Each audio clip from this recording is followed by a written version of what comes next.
जय श्री कृष्णा भक्तजनों, जय माता दी। आप सभी पर माँ गौरी की कृपा हमेशा बनी रहे और आप सभी को महाअष्टमी की हार्दिक शुभकामनाएं। माता के नाम से ही प्रकट होता है कि माँ का रूप पूरी तरह से गौरवर्ण है। इनकी उपमा शंख, चक्र और कुंद के पुष्प से की गई है। अष्ट वर्षा भवेदी यानी इनकी आयु 8 साल की मानी गई है। इनके सभी आभूषण और वस्त्र सफेद होते हैं, इसलिए इन्हें श्वेतांबर धरा भी कहते हैं। माँ की 4 भुजाएं हैं और माँ का वाहन वृषभ है। माँ की ऊपर वाली दाहिनी भुजा अभय मुद्रा में, नीचे वाली दाहिनी भुजा में त्रिशूल धारण करती है और ऊपर वाली बाईं भुजा में डमरू और नीचे वाली भुजा में वर मुद्रा धारण करती है। माँ की मुद्रा पूरी तरह से शांत है। पति रूप में भगवान शिव को प्राप्त करने के लिए महागौरी ने कठिन तपस्या की थी। इसी वजह से इनका शरीर काला पड़ गया था। लेकिन तब भगवान शंकर प्रसन्न होकर देवी के शरीर को गंगा जी के पवित्र जल से धोकर कांतिमय बना दिया और उनका रूप गौरवर्ण का हो गया।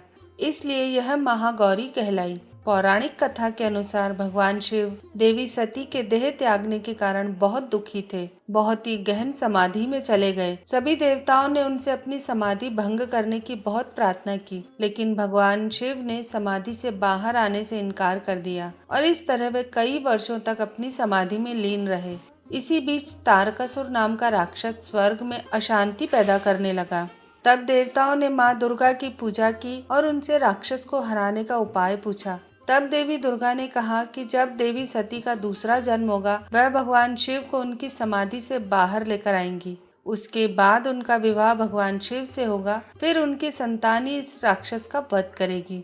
देवताओं की प्रार्थना के बाद देवी सती ने हिमालय की पुत्री माँ शैलपुत्री के रूप में पुनर्जन्म लिया। उन्हें माँ पार्वती के नाम से भी जाना जाता है। एक दिन देवऋषि नारद माता पार्वती के महल में पहुंचे और उन्हें अपने पिछले जन्म के बारे में सब याद दिलाया। तब नारद मुनि ने उन्हें बताया कि भगवान शिव को प्राप्त करने के लिए उन्हें कठिन तपस्या करनी होगी, ताकि भगवान शिव को उनके पिछले जीवन के बारे में पता चल सके। माता पार्वती ने भी अपनी सहमति व्यक्त की और अपने राजमहल की सभी सुख सुविधाओं को त्याग दिया।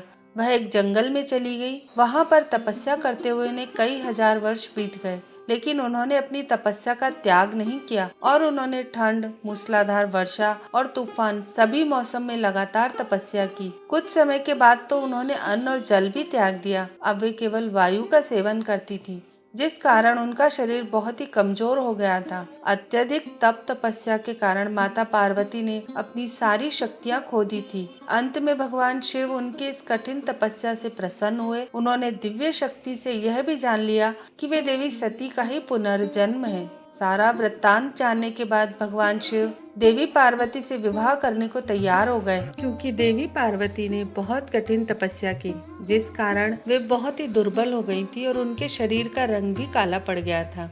इसलिए भगवान शिव ने उनका श्रृंगार किया।